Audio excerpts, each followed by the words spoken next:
திருமுனைப்பாடி நாட்டில் இருக்கிற கெடில நதிக்கரை. அந்த நதிக்கரையோரமா 3 குதிரைகளும் ஒரு பல்லக்கும் வந்துகிட்டு இருக்கு. அந்த குதிரைகள்ல ஆதித்த கரிகாலன், பார்த்திபேந்திர பல்லவன், கந்தன்மாறன் இவங்க 3 பேரும் வந்துட்டு இருக்காங்க. பின்னால வந்துகிட்டு இருக்கிற பல்லக்குல திருக்கோவலூர் மலையமான் வந்துகிட்டு இருக்காரு. தண்ணீர் துறைக்கு அருகில வந்ததும் அவங்க குதிரையை நிறுத்துறாங்க. பின்னால வந்த பல்லக்குல இருந்து மலையமான் இறங்கி ஆதித்த கரிகாலன் கிட்ட, நான் உன்கிட்ட கொஞ்ச நேரம் பேசணும்னு சொல்றாரு. போற இடத்துல அவன் ரொம்பவும் எச்சரிக்கையா இருக்கணுங்கிறத பத்தியும் சொல்றாரு. தன்னுடைய தாத்தாவுக்கு ஆதித்த கரிகாலனும் தான் ஏன் போறேங்கிறத பத்தியும், அங்க போயிட்டு வந்தா நிறைய பிரச்சனைகள் தீரும் அப்படின்னும் விளக்கம் சொல்றான். இதெல்லாம் தான் 4வது பாகத்துல முந்தின பகுதியில கேட்டீங்க. தொடர்ச்சிய இந்த பகுதியில கேட்க போறீங்க.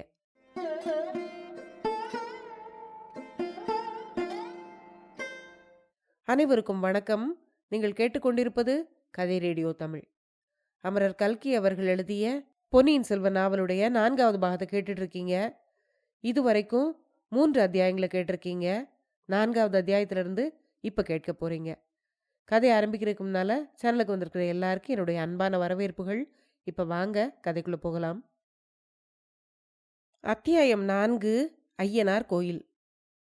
கெடில நதிக்கரையில் பாட்டனும் பேரனும் பேசிக் கொண்டிருந்த அதே சமயத்தில் கொள்ளிடத்தின் வடகரையில் உள்ள திருக்காநாட்டு முள்ளூர் எனும் ஊரில் பழைய நண்பர்களான ஆழ்வார்க்கடியானும் வந்தியத்தேவனும் ஒரு வினோதமான காரியத்தில் ஈடுபட்டிருந்தார்கள். வட காவேரியில் ஸ்நானம் செய்வதற்காக வந்து கூடியிருந்த ஜனக்கூட்டத்திற்கு நடுவே ஆழ்வார்க்கடியான் ஒரு நாவல் கிளையை மண்ணில் நட்டு வைத்து கொண்டு, நாவலோ நாவல், நாவலோ நாவல், இந்த நாவலந்தீவில் வைஷ்ணவ சமயமே மேலான சமயம் என்று நிலைநாட்டுவதற்கு வாதப்போர் புரிய வந்துள்ளேன். சைவர்கள், சாக்தர்கள், அத்வைதிகள், கபாலிகர்கள், காளாமுகர்கள், புத்தர்கள், சமணர்கள் யார் வேண்டுமானாலும் வாதப்போர் புரிய வரலாம். அவர்கள் வெற்றி பெற்றால் அவர்களை என் தோள் மீது தூக்கி வைத்து கொண்டு ஊரை சுற்றி வலம் வருவேன். அவர்கள் தோற்றுப்போனால் இடுப்பு துணியை தவிர மற்றதையெல்லாம் இங்கே கொடுத்துவிட்டு போக வேண்டும். நாவலோ நாவல் என்று கத்திக்கொண்டிருந்தான் ஆழ்வார்க்கடியான். அவனுக்கு முன்னால் ருத்ராட்ச மாலைகள், மகரகண்டிகள், கமண்டலங்கள், குண்டலங்கள், பட்டு பீதாம்பரங்கள், பொற்காசுகள் ஆகியவை குவிந்து கிடந்தன. இவற்றிலிருந்து வெகு நேரம் வாதம் செய்து பலரை வாதப்போரில் வென்றிருக்க வேண்டும் என்று தெரிய வந்தது. ஆழ்வார்க்கடியானுக்கு பக்கத்தில் கடம்ப மரம் ஒன்றில் சாய்ந்து கொண்டு வந்தியத்தேவன் கையில் உருவிய கத்தியுடன் நின்று கொண்டிருந்தான். இப்போது அவனுடைய அறையில் உடுத்திய துணியும் கையில் ஒரு கத்தியும் மட்டும்தான் இருந்தன. வந்தியத்தேவன், எச்சரிக்கை, நியாயமாக வாதப்போர் செய்வோர் செய்யலாம். அத்துமீறி இந்த வைஷ்ணவன் மீது யாராவது கையை வைத்தால் இந்த வாளுக்கு இரையாவார்கள் என்று கூறியதுடன் கத்தியையும் இருமுறை சுழற்றினான். அங்கே கோபத்துடன் நின்று கொண்டிருந்த சில சைவர்கள் அதை கேட்டு சாந்தமடைந்தார்கள். அவர்களில் ஒருவன், ஓ வைஷ்ணவனே, ஏதோ நீ இன்றைக்கு வாதத்தில் ஜெயித்து விட்டதாக எண்ணி கர்வம் கொள்ளாதே. திருநாரையூருக்கு போ. அங்கே உன்னை வாதில் வென்று புறமுதுகிட்டு ஓடச் செய்யக்கூடிய நம்பியாண்டார் நம்பி இருக்கிறார் என்று கூறினார். அதற்கு பிறகு நாவலோ நாவல் என்று பல முறை ஆழ்வார்க்கடியான் கூவியும் யாரும் வாதம் செய்ய வரவில்லை. எனவே நாவல் கிளையை எடுத்துவிட்டு சங்கு சக்கரம் பொறித்த வெற்றி கொடியை ஆழ்வார்க்கடியான் நட்டான். பக்கத்தில் நின்று எல்லாவற்றையும் பார்த்து கொண்டிருந்த வைஷ்ணவர்கள் சிலர் உடனே அவன் அருகில் வந்து அவனை தூக்கி தோளில் வைத்து கொண்டார்கள். வீர வைஷ்ணவனே, எங்கள் இல்லத்துக்கு வந்து அமுது செய்து அருள வேண்டும் என்று வேண்டிக் கொண்டார்கள். ஆழ்வார்க்கடியானும் அங்கனமே ஆகுக என்று கம்பீரமாக கூறிவிட்டு வந்தியத்தேவனையும் அழைத்து கொண்டு சென்றான். இருவரும் புளியோதரை, திருக்கண்ணமுது, ததியோன்னம் ஆகியவற்றை வயிறு முட்டும்படி ஒரு கை பார்த்தார்கள். ஆழ்வார்க்கடியான் தான் வாதப்போரில் சம்பாதித்த பொருள்களில் அங்கவஸ்திரமாக அணியக்கூடிய பீதாம்பரம் ஒன்றை மட்டும் வந்தியத்தேவனிடம் கொடுத்துவிட்டு மற்றவற்றை வைஷ்ணவர்களிடம் கொடுத்து அவற்றின் பெருமானத்துக்கு பொற்காசுகளை வாங்கி கொண்டான். தான் வடக்கே ஹரித்வாரம் வரையில் போக வேண்டியிருப்பதால் தனக்கு பொற்காசுகள் தேவை என்று அவன் தெரிவித்து கொண்டான். அதை கேட்ட வைஷ்ணவர்களும் மனமு வந்து பொருட்களின் பெருமானத்துக்கு அதிகமாகவே பொற்காசுகள் கொடுத்தார்கள். அவற்றை பெற்றுக்கொண்டு ஆழ்வார்க்கடியானும் வந்தியத்தேவனும் பிற்பகலில் கடம்பூரை நோக்கி பிரயாணமானார்கள். கொள்ளிடத்தில் அப்போது பெருவெள்ளம் போய்க் கொண்டிருந்தபடியால் அவர்கள் ஏறி வந்த குதிரைகளை கொண்டு வர முடியவில்லை. அவர்கள் நதியை கடந்த ஓடத்தில் ஜனங்கள் அதிகமாக ஏறியிருந்தபடியால் படகு கரையை அடையும் சமயத்தில் கவிழ்ந்து விட்டது. மற்றவர்களைப் போலவே ஆழ்வார்க்கடியானும் வந்தியத்தேவனும் ஆற்று வெள்ளத்தில் விழுந்து நீந்தி கரை சேர வேண்டியதாயிற்று. அத்தனை காலமாக எத்தனையோ நெருக்கடியான சூழ்நிலைகளிலும் வந்தியத்தேவன் காப்பாற்றி கொண்டு வந்திருந்த அவனுடைய அரைக்கச்சி சுருளும் அதில் பத்திரப்படுத்தி வைத்திருந்த லட்சணைகளும் இளைய பிராட்டி தந்த ஓலையும் கூட நதி வெள்ளத்தில் போய்விட்டன. அவற்றுடன் இருந்த பொன் நாணயங்களும் போய்விட்டன. புதிய குதிரைகள் வாங்குவதற்கு பணம் சேகரிப்பதற்காகவே வாதப்போர் செய்யும் யுக்தியை அவர்கள் மேற்கொண்டார்கள். யுக்தி பலித்து கொஞ்சம் பணமும் கிடைத்தது. ஆனால் அந்த கிராம பகுதிகளில் குதிரை எங்கும் விலைக்கு கிடைக்காது என்றும் தெரிந்தது. கடம்பூர் கிராமத்தில் வாரம் ஒரு நாள் நடைபெறும் சந்தையில் ஒருவேளை குதிரைகள் விற்பனைக்கு வரலாம். இல்லாவிடில் திருப்பாதிரி புலியோ சென்று வாங்க வேண்டும். கடம்பூருக்கு போவதா வேண்டாமா என்பது பற்றி அந்த நண்பர்களுக்குள் விவாதம் நடந்தது. அதில் உள்ள சாதக பாதகங்களை பற்றி விவாதித்தார்கள் அவர்கள். கடம்பூருக்கு போனால் ஆதித்த கரிகாலரின் வருகை பற்றி ஏதேனும் செய்தி கிடைத்தாலும் கிடைக்கலாம். காஞ்சியிலிருந்து புறப்பட்டு விட்டாரா, எந்த வழியாக வருகிறார் என்று ஏதேனும் தகவல் தெரிந்தால் நல்லது. ஆனால் கடம்பூரில் தெரிந்தவர்கள் கண்ணில் பட்டுவிடக்கூடாது. கந்தன்மாறனை சந்திக்க நேர்ந்துவிட்டால் ஆபத்தாய் போய்விடும். ஒருவேளை பழுவேட்டரையரின் பரிவாரங்கள் இதற்குள் வந்திருந்தால் அதுவும் தொல்லைதான். வைஷ்ணவனே, உனக்குத்தான் இரவில் சுவரேறி குதிக்க தெரியுமே. சம்புவரையரின் குதிரை லாயத்திலிருந்து 2 குதிரைகளை கொண்டு வந்து விடலாமே என்றான் வந்தியத்தேவன். நான் சுவரேறி குதிப்பேன், ஆனால் குதிரைகளுக்கு சுவரேறி குதிக்க தெரிய வேண்டுமே என்றான் வைஷ்ணவன். பழுவூர் பரிவாரங்கள் அங்கே வந்திருந்தால் 2 குதிரைகளை அடித்து கொண்டு போகலாம். அவர்கள் முன்னொரு சமயம் கடம்பூரில் என்னுடைய குதிரையை விரட்டியடித்தார்கள் அல்லவா, அதற்கு பழிக்கு பழி வாங்க வேண்டும் என்றான் வானர் குலவீரன். இப்படியே பேசிக்கொண்டு அவர்கள் நடந்தார்கள். சூரியன் அஸ்தமிக்கும் சமயத்துக்கு கடம்பூரை அடைந்தார்கள். கடம்பூர் அவர்கள் எதிர்பார்த்தது போல் அமர்க்களப்பட்டு கொண்டுதான் இருந்தது. அரண்மனையும் கோட்டை வாசலும் கொடிகளாலும் தோரணங்களாலும் தொங்கல் மாலைகளாலும் அலங்கரிக்கப்பட்டு விளங்கின. கோட்டை வாசலிலும் சரி, மதில் சுவரை சுற்றிலும் சரி, முன்னை விட காவல் பலமாக இருந்தது. பட்டத்து இளவரசர் ஆதித்த கரிகாலர் வருகிறார் என்றால் கேட்க வேண்டுமா? அதே சமயத்தில் தனாதிகாரி பெரிய பழுவேட்டரையரும் ராணியுடன் வரப்போகிறார். 2 பேருடைய பரிவாரங்களும் வருகிறார்கள். சில நாளைக்கு ஊர் தடபுடல் பட்டு கொண்டுதான் இருக்கும். இதை பற்றியெல்லாம் கடம்பூர் கடைத்தெருவில் ஜனங்கள் பேசிக் கொண்டிருந்ததை 2 நண்பர்களும் கேட்டார்கள். ஜனங்களின் பேச்சிலிருந்து இரு சாராரும் இன்னும் வந்து சேரவில்லை என்று தெரிந்தது. சம்புவரையர் மகன் கந்தமாறன் ஆதித்த கரிகாலரை அழைத்து வர காஞ்சிக்கே புறப்பட்டு போயிருக்கிறான் என்றும் தெரிந்தது. இந்த பரபரப்பான பேச்சுகளுக்கு இடையில் சிலர் கடல் கொண்டு விட்ட இளவரசர் அருள்மொழிவர்மனை பற்றியும் மெல்லிய குரலில் பேசினார்கள். அவ்வளவு பெரிய துக்க சம்பவம் நடந்திருக்கும் போது இங்கே விருந்துகளுக்கும் களியாட்டங்களுக்கும் ஏற்பாடு நடந்து வருவது பலருக்கு பிடிக்கவில்லை என்பது அவர்கள் ஜாடை மாடையாக பேசிக்கொண்டதிலிருந்து தெரிந்தது. ஆழ்வார்க்கடியானும் வந்தியத்தேவனும் இந்த பேச்சுகளை எல்லாம் காது கொடுத்து கேட்காதவர்கள் போல் கேட்டுக்கொண்டு ஊரை தாண்டி போனார்கள். ஊருக்குள் எங்கேயும் இரவு தங்க அவர்கள் விரும்பவில்லை. கடம்பூரை தாண்டி சாலையோடு சிறிது தூரம் சென்றதும் அடர்த்தியான மூங்கில் காடு ஒன்றும் அதற்குள் ஐயனார் கோயில் ஒன்றும் தெரிந்தன. வைஷ்ணவரே, இதற்கு மேல் என்னால் நடக்க முடியாது. இரவு இந்த கோயிலில் படுத்திருக்கலாம். யார் கண்ணிலும் படாமல் இருப்பதற்கு இது நல்ல இடம் என்றான் வந்தியத்தேவன். இருவரும் அடர்த்தியாக மண்டி கிடந்த மூங்கில் புதர்களை சுற்றி சுற்றி வந்து கடைசியாக அங்கே இருந்த ஒற்றையடி பாதை ஒன்றை கண்டுபிடித்தார்கள். அதன் வழியாக உடம்பில் முட்கள் கீறாமல் நடந்து போவது மிகவும் பிரயாசையாக இருந்தது. இவ்விதம் சிறிது தூரம் சென்ற பிறகு கொஞ்சம் இடைவெளி காணப்பட்டது. அதில் சிறிய ஐயனார் கோயில் இருந்தது. கோயிலுக்கு எதிரே பலிபீடமும் அதையொட்டி மண்ணினால் செய்து காலவாயில் சுடப்பட்ட யானைகளும் குதிரைகளும் வரிசையாக வைக்கப்பட்டிருந்தன. ஐயனாருக்கு வேண்டுதல் செய்து கொள்ளும் பக்தர்கள் இவ்விதம் மண்ணினால் செய்த குதிரைகளும் யானைகளும் கொண்டு வைப்பது வழக்கம். அவற்றை பார்த்ததும் வந்தியத்தேவன், குதிரைகளை பற்றி இவ்வளவு கவலைப்படுகிறோமே, ஐயனாரை கேட்டு 2 குதிரைகள் வாங்கிக் கொள்ளலாமே என்றான். உடனே ஆழ்வார்க்கடியான், மண்குதிரையை நம்பி ஆற்றில் இறங்கக்கூடாது என்ற பழமொழி உனக்கு தெரியாதா என்று கேட்டான். வைஷ்ணவனே, எங்கள் ஐயனார் மிகவும் சக்தி வாய்ந்த தெய்வம். கேட்ட வரத்தை உடனே கொடுக்கக்கூடியவர். உங்கள் விஷ்ணுவை போல் பக்தர்களை தவிக்க விட்டு பட்டப்பகலில் தூங்கிக் கொண்டிருப்பவர் அல்ல என்றான் வந்தியத்தேவன். அப்படியானால் இந்த மண் குதிரைகளுக்கு அவர் உயிர் கொடுத்தாலும் கொடுப்பார் என்று சொல்லு. ரொம்ப நல்லதாய்ப்போனது. பணம் மிச்சம் என்றான் ஆழ்வார்க்கடியான். அப்போது வந்தியத்தேவன் உஷ் என்று சொல்லி ஆழ்வார்க்கடியானுடைய கையை பிடித்துக்கொண்டு இன்னொரு கையினால் எதிரே சுட்டிக்காட்டினான். அந்த மூங்கில் தோப்புக்குள் சூழ்ந்திருந்த அந்த சிறிய இடைவெளியில் மிக மங்கலாக தெரிந்த வெளிச்சத்தில் ஐயனாருடைய வாகனங்கள் உயிர் பெற்று அசைவதாக தோன்றின. ஒரு யானையும் ஒரு குதிரையும் இடம்பெயர்ந்து நகர்ந்தன. கண்ணால் கண்ட அந்த அற்புதத்தை நம்புவதா இல்லையா என்று தெரியாமல் வந்தியத்தேவன் சிறிது நேரம் திகைத்து நின்றான். வைஷ்ணவரே, பார்த்தீரா என்று அவன் சொல்லுவதற்குள் ஆழ்வார்க்கடியான் அவனுடைய கையை இறுக்கி பிடித்து உதட்டில் விரல் வைத்து சமிக்ஞை காட்டி பேச்சை நிறுத்தினான்.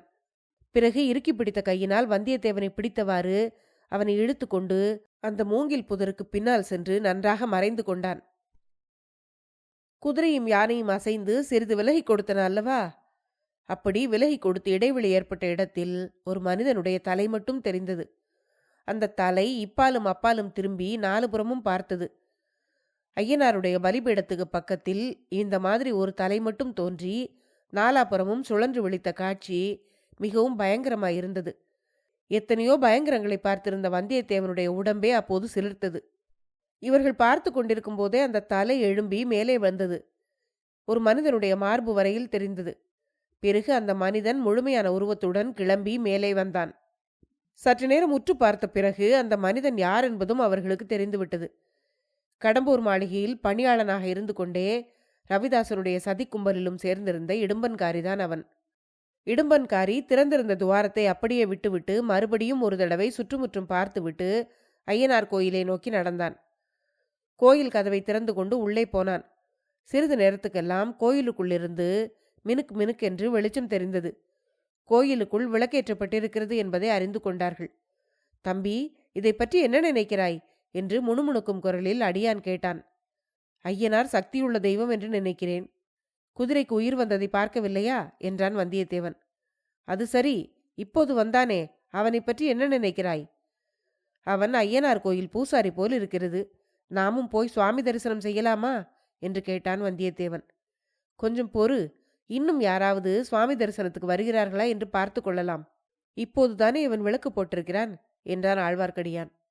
பூசாரி கோயிலுக்கு விளக்கு போடுவதில் ஆச்சரியம் என்ன என்று கேட்டான் வந்தியத்தேவன்.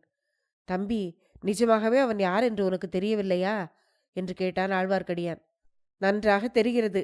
கொள்ளிடத்தின் தென்கரையில் எனக்கு குதிரை வாங்கி கொண்டு வந்து கொடுத்தானே, அந்த இடும்பன்காரி இவன்தான். இப்போதும் இவனிடம் குதிரை கேட்கலாம் என்று பார்க்கிறேன் என்றான் வந்தியத்தேவன். நல்ல யோசனை செய்தாய். இந்த இடும்பன்காரி உனக்கு குதிரை வாங்கி கொடுத்தவன் மட்டுமல்ல, ரவிதாசன் கூட்டத்தைச் சேர்ந்தவன். ஆழ்வார்க்கடியான் இப்படி கூறியதும், அப்படியானால் இன்னொரு நல்ல யோசனை எனக்கு தோன்றுகிறது. இடும்பன்காரி ஐயனார் கைங்கரியத்தில் ஈடுபட்டிருக்கும் போது அவன் எங்கிருந்து வந்து முளைத்தான் என்று பார்த்து கொண்டு வரலாம் என்று எண்ணுகிறேன். அது எப்படி முடியும் என்று கேட்டான் ஆழ்வார்க்கடியான். அவன் வெளியே வந்த துவாரத்தில் நான் உள்ளே போக முடியாதா என்று வந்தியத்தேவன் கேட்டதும், முடியலாம், ஆனால் அதில் அபாயம் இருக்குமே என்றான் ஆழ்வார்க்கடியான். அபாயம் இல்லாத காரியம் எது? வைஷ்ணவரே, நீங்கள் இங்கே இருந்து என்ன நடக்கிறது என்று பார்த்து கொண்டிருங்கள். நான் அங்கே சென்று பார்த்துவிட்டு வருகிறேன் என்றான் வந்தியத்தேவன். அதற்கென்ன கஷ்டம்? நான் இருந்து பார்த்து கொண்டிருக்கிறேன். சுரங்க வழி எங்கே போகும் என்று உனக்கு ஏதாவது தோன்றுகிறதா என்று கேட்டான் ஆழ்வார்க்கடியான். தோன்றுகிறது சுவாமி, தோன்றுகிறது.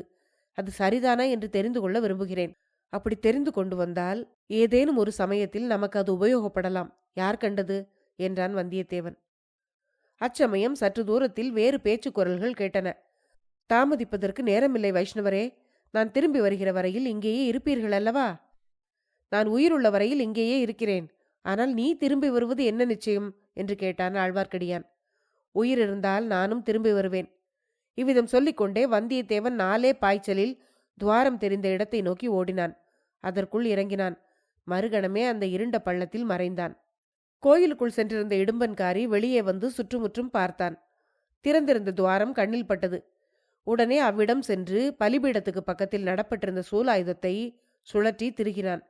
இடம்பெயர்ந்து அகன்றிருந்த யானையும் குதிரையும் மறுபடியும் நெருங்கி வந்தன.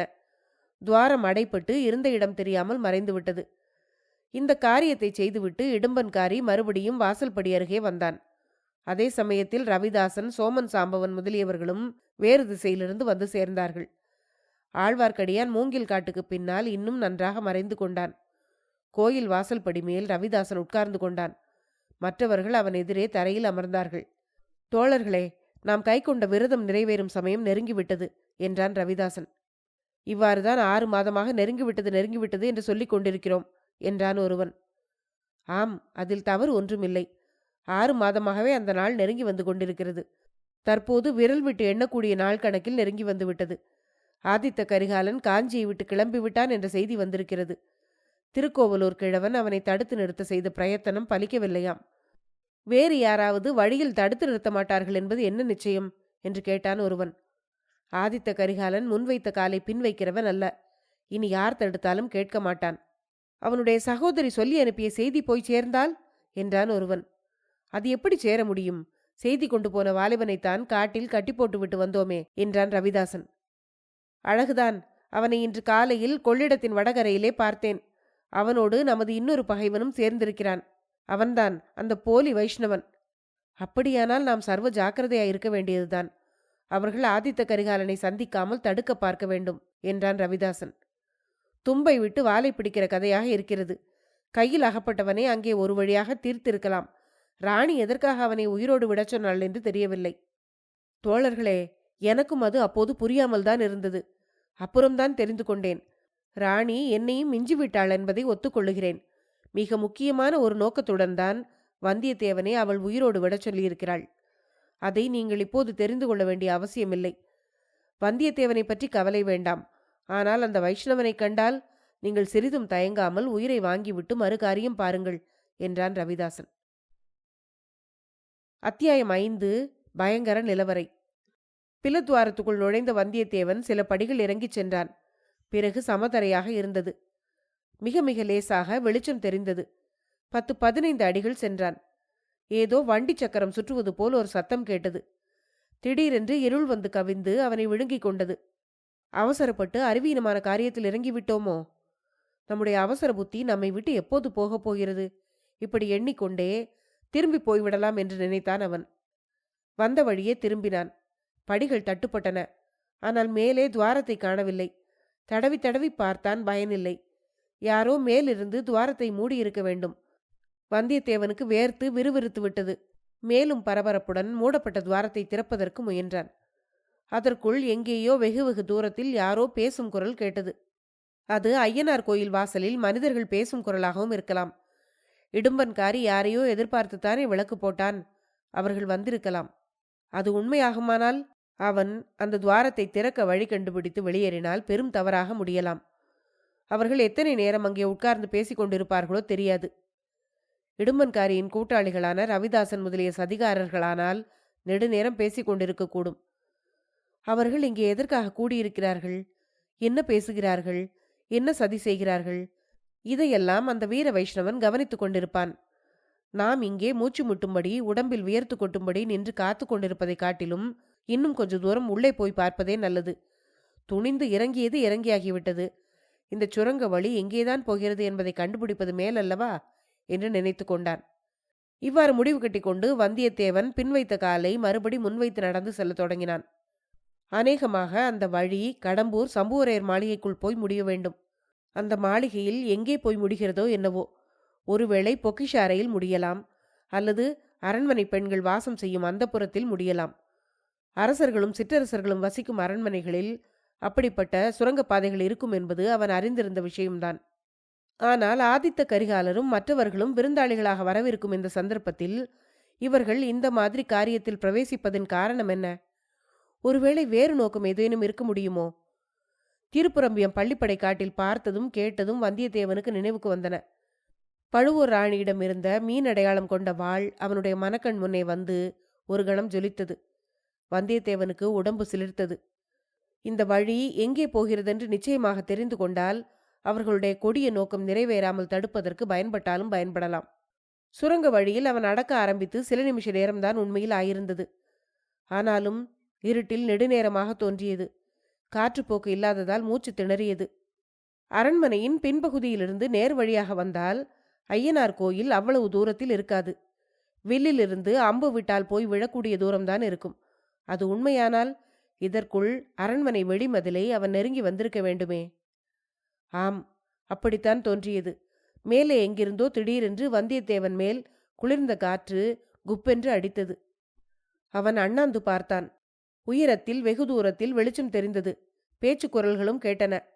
மதில் மேல் ஆங்காங்கே வீரர்கள் இருந்து காவல் புரிவதற்காக அமைத்த கொத்தளங்களில் அது ஒன்றாக இருக்க வேண்டும். அதன் வழியாக சுரங்கப்பாதையில் காற்று புகுவதற்கு ஏற்பாடு செய்திருக்க வேண்டும். கடம்பூர் அரண்மனைக்குள் புகுந்தாகிவிட்டதென்ற எண்ணமும் மேலிருந்து வந்து அவன் மீது அடித்த குளிர்ந்த காற்றும் அவனுக்கு புத்துயிரை அளித்து புதிய உற்சாகத்தை உண்டு பண்ணியது.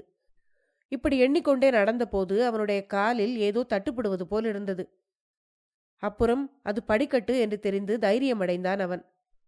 தான் போய் சேரப்போவது பெண்கள் வசிக்கும் அந்தப்புறமாயிருந்தாலும் இருக்கலாம். அப்படியானால் தன் பாடு ஆபத்துதான். கந்தன்மாறன் தங்கை மணிமேகலை, அந்த கருநிறத்து அழகி அங்கே இருப்பாள். ஒரு சமயம் அவளை மணந்து கொள்ளும் யோசனை தனக்கு இருந்ததை நினைத்தபோது வந்தியத்தேவன் தனக்குத்தானே சிரித்து கொண்டான். சிரித்த மறுகணமே அவனுடைய உடம்பின் ரத்தம் உறைந்து இதய துடிப்பு நின்று கண்விழிகள் பிதுங்கும்படியான பயங்கர தோற்றத்தை கண்டான். மேல்படியில் கால் வைத்ததும் இனி ஏறுவதற்கு படியில்லை என்று உணர்ந்து நாம் எங்கே வந்திருக்கிறோம் என்பதை அறிந்து கொள்ள சுற்றுமுற்றும் பார்த்தான். அப்போது 100 கொள்ளிக்கண்கள் அவனை உற்று பார்த்தன. அந்த கண்கள் எல்லாம் பயங்கரமான காட்டு மிருகங்களின் கண்கள். முதலில் ஏற்பட்ட பீதியில் வந்த வழியே திரும்பிவிட எத்தனித்தான். ஆனால் பின்னால் வழியை காணோம். மேல்படியில் அவன் கால் வைத்ததும் பின்னால் ஏதோ சத்தம் கேட்டது. சுரங்க வழி தானாகவே மூடிக்கொண்டு விட்டது போலும். ஆனால் இது என்ன பயங்கரம்! இவ்வளவு காட்டு மிருகங்களும் தனக்காக இங்கே காத்திருக்கின்றனவே. வேங்கை புலிகள், சிறுத்தைகள், சிங்கங்கள், கரடிகள், காட்டு எருமைகள், ஓநாய்கள், நரிகள், காண்டாமிருகங்கள், அதோ 2 யானைகள் கூட இருக்கின்றன. எல்லாம் தன் மீது பாய்வதற்கு ஆயத்தமாக இருக்கின்றன. அட, தான் காண்பது கனவா அல்லது நனவா? இங்கே ஒரு முதலை கூட கிடக்கிறதே. வாயை பிளந்து கொண்டு கோரமான பற்களை காட்டிக்கொண்டு கிடக்கிறதே. முதலை எப்படி வெறும் தரையில் கிடக்கும்? காட்டு மிருகங்களுக்கு மத்தியில் இந்த முதலை எப்படி வந்தது? அப்பா, பிழைத்தேன் என்று வாய்விட்டு கூறினான் வந்தியத்தேவன். தன்னை சூழ்ந்திருந்த அந்த மிருகங்கள் எல்லாம் உயிருள்ள மிருகங்கள் அல்ல என்பதை அவன் உணர்ந்தான். சம்புவரையர் குலத்தார் வேட்டை பிரியர்கள் என்று கந்தமாறன் கூறியிருந்தது அவனுக்கு நினைவு வந்தது. அந்த வம்சத்தினர் வேட்டையாடி கொன்ற மிருகங்களில் சிலவற்றை தோலை பதப்படுத்தி அதற்குள் பஞ்சும் வைக்கோலும் அடைத்து உயிர் விலங்குகளைப் போல் வைத்திருக்கும் வேட்டை மண்டபம் ஒன்று அந்த மாளிகையில் உண்டு என்று கந்தன்மாறன் ஏற்கனவே கூறியிருந்தது அவனுக்கு நினைவுக்கு வந்தது. அந்த வேட்டை மண்டபத்துக்குள் இப்போது தான் வந்திருப்பதை வந்தியத்தேவன் அறிந்து கொண்டான். ஆனாலும் முதலில் ஏற்பட்ட பீதியினால் உண்டான உடம்பு நடுக்கம் நிற்பதற்கு சிறிது நேரமானது. அப்போது ஒரு இடத்தில் ஒரு யானையின் முகம் துதுக்கியுடனும் தந்தங்களுடனும் சுவரோடு சேர்த்து பொருத்தப்பட்டிருப்பதை பார்த்தான். நாசமாய்ப்போன யானையே, நீ நகர்ந்து கொடுத்தல்லவா என்னை இந்த சிறைச்சாலைக்குள் கொண்டு வந்து சேர்த்தாய் என்று அந்த யானையை நோக்கி திட்டினான். யானை பேசாமல் இருந்தது. நான் என்ன கேட்கிறேன், நீ பேசாமல் இருக்கிறாயே என்று சொல்லிக்கொண்டே வந்தியத்தேவன் யானையின் தந்தங்களை பிடித்து கொண்டு ஒரு திருகு திருகினான். அடுத்த வினாடியில் அந்த மாயாஜாலம் நடந்தது.